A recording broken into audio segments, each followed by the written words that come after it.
आप सब लोगों को मेरा नमस्कार।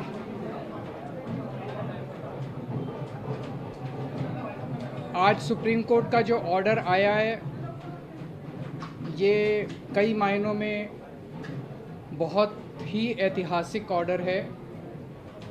दिल्ली के लोगों की बहुत बड़ी जीत है। दिल्ली के लोगों के साथ जो अभी तक अन्याय होता आया उनके साथ माननीय सुप्रीम कोर्ट ने न्याय किया है। आज से 8 साल पहले 23 मई 2015 को हमारी 14 फरवरी 2015 को सरकार बनी थी। फरवरी, मार्च, अप्रैल, मई 3 महीने के अंदर, सरकार बनने के 3 महीने के अंदर ही जैसी हमारी सरकार बनी 67 सीट आई। 3 महीने के अंदर ही प्रधानमंत्री जी ने एक आदेश पारित करवाया केंद्र सरकार से कि दिल्ली के सर्विसेज के मामले अब दिल्ली की मुख्यमंत्री के पास नहीं रहेंगे, वो एलजी के पास रहेंगे या केंद्र सरकार के पास रहेंगे। इसका क्या मतलब हुआ? इसका मतलब ये हुआ कि दिल्ली सरकार में काम करने वाले जितने भी ऑफिसर हैं, जितने भी कर्मचारी हैं, ऊपर से लेके नीचे तक, आईएएस अफसर से क्लास ए से लेके क्लास 4 कर्मचारी तक, चपरासी तक, सारे कर्मचारियों की ट्रांसफ़र पोस्टिंग, उनकी डिसिप्लिनरी प्रोसीडिंग्स, नई अपॉइंटमेंट, पोस्ट क्रिएट करना, पोस्ट एबॉलिश करना, पक्के करना, ये सारा जो है ये अब दिल्ली की चुनी हुई सरकार के पास नहीं होगा। यानी कि अगर मैं मुख्यमंत्री हूँ, मेरे सामने कोई कर्मचारी रिश्वत ले रहा है, मैं उसे सस्पेंड भी नहीं कर सकता, मैं उसकी ट्रांसफ़र नहीं कर सकता। एजुकेशन सेक्रेटरी कौन होगा ये हम नहीं तय कर सकते, हेल्थ सेक्रेटरी कौन होगा ये हम नहीं तय कर सकते। ये आदेश प्रधानमंत्री जी ने 23 मई 2015 को पारित किया। 8 साल को इस्तेमाल करके दिल्ली के कामों को जानबूझ के रोका गया। हम दिल्ली में स्कूल अच्छे करना चाहते थे तो वो जानबूझ के ऐसा एजुकेशन सेक्रेटरी बिठाएंगे जो कि काम ना करे। हम अगर मोहल्ला क्लिनिक बनाना चाहते हैं तो जानबूझ के ऐसा हेल्थ सेक्रेटरी बनाया जाएगा जो कि काम ना करे। जानबूझ के ऐसा फाइनेंस सेक्रेटरी बिठाया जाएगा जो हर चीज़ के अंदर अड़ंगा अड़ाए। तो इसको इस्तेमाल करके दिल्ली के हर काम को रोका गया। एक तरह से मेरे दोनों हाथ बांध दिए गए पीछे और मुझे नदी में फेंक दिया गया कि अब तैरो। ये तो ऊपर वाले का शुक्र है कि दोनों हाथ बंधे हुए होने के बावजूद भी हम किसी तरह से तैरते रहे और ऊपर वाला हमारा साथ देता रहा। इन सारी कठिनाइयों के बावजूद दिल्ली के अंदर हम लोगों ने इतना शानदार काम किया पिछले 8 साल के अंदर। तो आप सोच सकते हैं कि अगर हमारे पास पूरी पावर होती तो हम कितना ज़्यादा काम कर सकते थे। आज हम सुप्रीम कोर्ट के जस्टिस चंद्रचूड़ के जो और चारों जजेस हैं उस बेंच में, संविधान पीठ में, उन सब के तहे दिल से शुक्रिया अदा करते हैं कि उन्होंने हमारे साथ न्याय किया। मैं दिल्ली की जनता को केवल नहीं देना चाहता, बधाई देना चाहता हूं और उनका शुक्रिया करना चाहता हूं कि जो इतना लंबा संघर्ष था उस संघर्ष में दिल्ली की जनता ने मेरा साथ दिया। दिल्ली की जनता के साथ के बिना मैं कुछ नहीं कर सकता था। आज जो ये इतनी बड़ी जीत हुई है ये उन्हीं के आशीर्वाद, दिल्ली की जनता के आशीर्वाद और उनके साथ का, उनके सहयोग का नतीजा है। कदम कदम पे उन्होंने मेरा साथ दिया दिल्ली की जनता ने। अब हमें एक बहुत बड़ा मौका मिला है। दिल्ली का काम जो है अब ये 10 गुना स्पीड से होगा।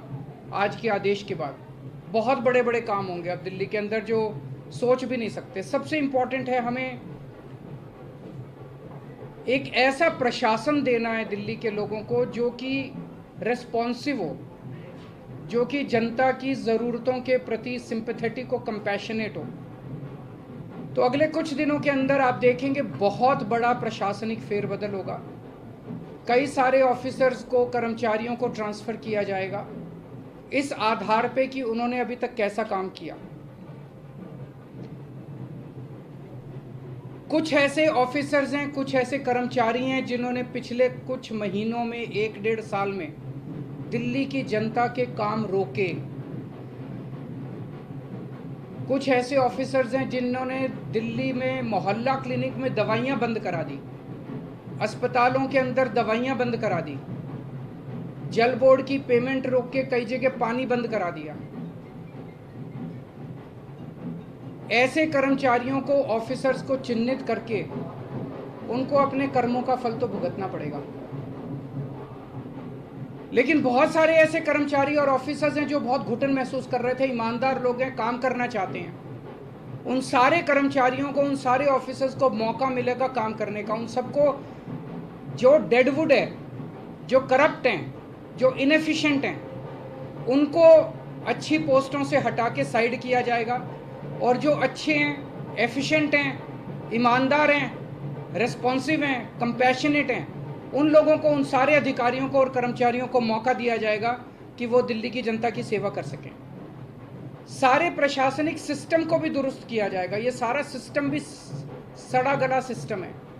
ऐसा सिस्टम बनाया जाएगा जो जनता के प्रति जवाबदेह हो और जनता के लिए रिस्पॉन्सिव हो, जनता की ज़रूरतों के प्रति रिस्पॉन्सिव हो। तो व्यवस्था के अंदर जितनी कमियां हैं, इन सारी कमियों को दूर किया जाएगा। तो पूरे सिस्टम को और ऑफिसर्स को और कर्मचारियों को जनता के प्रति जवाबदेह बनाया जाएगा और जनता के लिए रिस्पॉन्सिव बनाया जाएगा। एक लीन एंड थिन गवर्नमेंट तैयार की जाएगी। Lean, thin, responsive, compassionate and accountable government.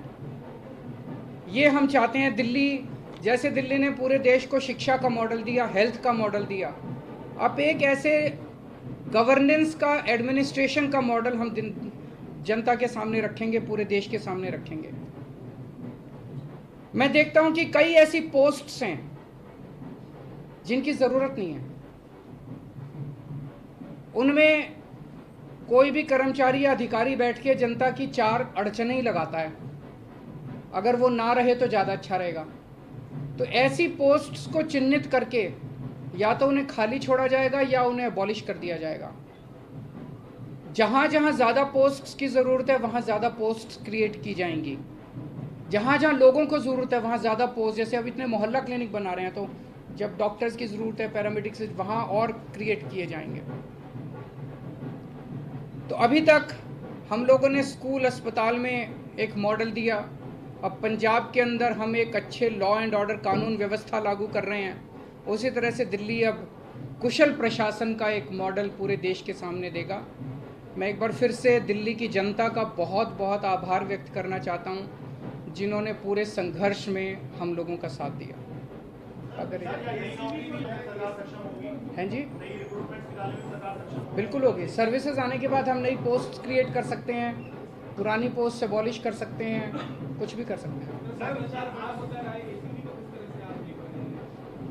ACB अभी चुनी हुई सरकार के पास नहीं है, लेकिन विजिलेंस अब आ गया है। तो जो लोग अगर गलत काम करेंगे, भ्रष्टाचार करेंगे, कानून के हिसाब से काम नहीं करेंगे, उनके ऊपर विजिलेंस की कार्रवाई, डिसिप्लिनरी प्रोसीडिंग्स, विजिलेंस प्रोसीडिंग्स की जा सकती हैं। शाम को आप एलजी साहब से मिलने जा रहे हैं, उसमें क्या बातचीत होने की संभावना है? क्या आप उनसे करेंगे कि वो अब और किसी प्रकार का अड़ंगा ना लगाए? और सुप्रीम कोर्ट ने जो निर्देश दिया, उनसे आशीर्वाद लेने जा रहा हूँ। आपको लग रहा है कि ये पावर तो मिल गई है, पावर से ज्यादा जिम्मेदारी बढ़ गई है अब आपकी, क्योंकि अब तक आप बहुत सारी अड़चनें भी आपने बताई, लेकिन अब वो काम आपको कराना ही होगा। नहीं, जिम्मेदारी तो पहले भी थी, वो जिम्मेदारी विदाउट पावर थी। अब जिम्मेदारी विद पावर आ गई है। जिम्मेदार देखिए, जब भी जनता वोट देती थी तो वो तो यही कहती थी जी हमने तो केजरीवाल को वोट दे दिया। अब केजरीवाल जाने पावर है कि नहीं है उसके पास। जनता को कि विचारों को क्या पता टीडीआर क्या होता है, आर्टिकल 239AA4 क्या होता है, उनको क्या पता बेचारों को। जनता तो वोट दे देती है, लेकिन हमारे पास पहले उन जिम्मेदारियों को पूरा करने की पावर नहीं थी, शक्ति नहीं थी। अब शक्ति दे दी है सुप्रीम कोर्ट ने हमें।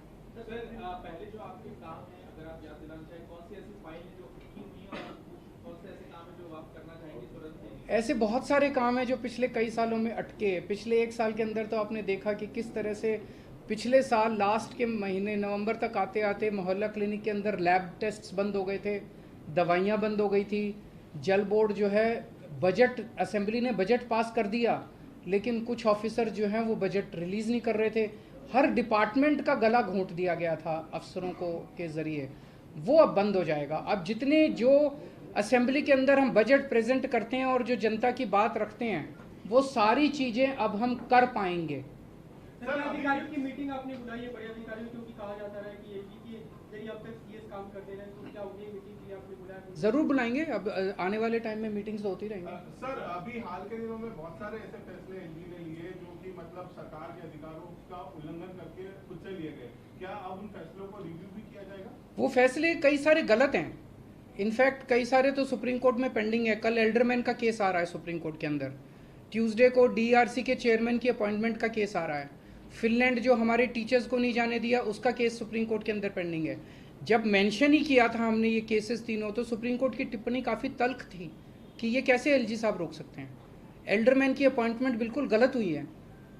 जो डीआरसी के चेयरमैन 4 महीने से फाइल एलजी साहब के पास पड़ी हुई थी, एलजी साहब ने अपॉइंटमेंट नहीं होने दी, तो हमें सुप्रीम कोर्ट जाना पड़ा। मुझे लगता है कि अब इतना सुप्रीम कोर्ट जाने की, हाई कोर्ट जाने की ज़रूरत शायद ना पड़े। अब शायद हम अपने स्तर के ऊपर ही कई सारे निर्णय तो बहुत सारी चीजें ऐसी कही गई जिसमें ये भी कहा गया कि केंद्र जो है वो राज्य सरकारों की जो ताकत है, पावर है, वो छीनने का, छीने ना छीने, इस तरीके की आगे के लिए नजीर। मैं यही कहना चाहता हूं कि केंद्र सरकार एक तरह से, प्रधानमंत्री जी खासतौर एक तरह से पिता समान होते हैं। जैसे परिवार में पिता होता है, पिता समान होते हैं। पिता की जिम्मेदारी होती है कि सारे बच्चों को अच्छे से उनका पालन पोषण करें। अगर दिल्ली में आम आदमी पार्टी की सरकार है तो वो हमारे भी प्रधानमंत्री हैं, हम भी उन्हीं की तरफ देखते हैं। चाहे बीजेपी की किसी राज्य में सरकार है, किसी में कांग्रेस की सरकार है, किसी में आम आदमी पार्टी की सरकार है, वो सारे के सारे प्रधानमंत्री को एक तरह से पिता समान देखते हैं कि भाई ये कोई मुसीबत आएगी तो हमारी मदद करेंगे। लेकिन अगर जैसे ये 23 मई 2015 को आदेश पारित करके दिल्ली सरकार की पावर छीन ली गई, 8 साल तक हमें बिना पावर के काम करना पड़ा, काम रुक गया, किसका फायदा हुआ? आज सुप्रीम कोर्ट ने साबित कर दिया कि ये गलत था, ये ऑर्डर बिल्कुल गैर संवैधानिक ऑर्डर था। जितनी सख्त लैंग्वेज के अंदर सुप्रीम कोर्ट ने बोला है, उससे ये साफ जाहिर है कि ये ऑर्डर केंद्र सरकार का बिल्कुल गलत था। तो इतना गलत ऑर्डर उन्होंने पास किया, तो उसका मतलब तो यही था कि आम आदमी पार्टी की दिल्ली की सरकार को फेल करना उसका मकसद था, और तो कोई मकसद नहीं था। देश का तो भला नहीं हुआ, दिल्ली का तो भला नहीं हुआ, केवल और केवल लोगों का नुकसान हुआ। ये नहीं करना चाहिए। चुनाव में लड़ते हैं, राजनीति कर लो, चुनाव में एक दूसरे को जो बोलना है बोल लो, लेकिन चुनाव खत्म होने के बाद चाहे कोई बीजेपी की सरकार है, चाहे कांग्रेस की सरकार है, आम आदमी पार्टी की, हम सबको मिलकर काम करना चाहिए। वो देखेंगे, अभी तो ऑर्डर है।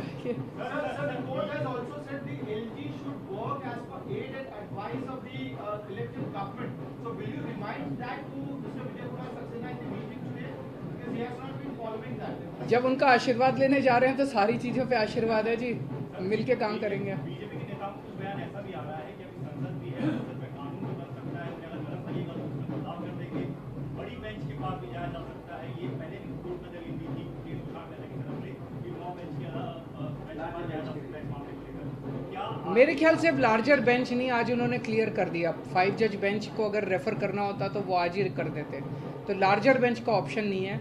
मेरी अब उनसे यही निवेदन है, यार अब हमें काम करने दो, इतना टाइम तो खराब कर दिया। अगर आपने दिल्ली पे राज करना है तो दिल्ली के लोगों का दिल जीतो ना, कि अगली बार आम आदमी पार्टी को वोट ही ना दें लोग। ऐसा काम करो, मतलब काम में टांग क्यों उड़ा रहे हो? जब तक हमारी सरकार है हमें काम करने दो, कल तुम जीत लेना, तुम काम कर लेना, टांग तो नहीं अड़ानी चाहिए।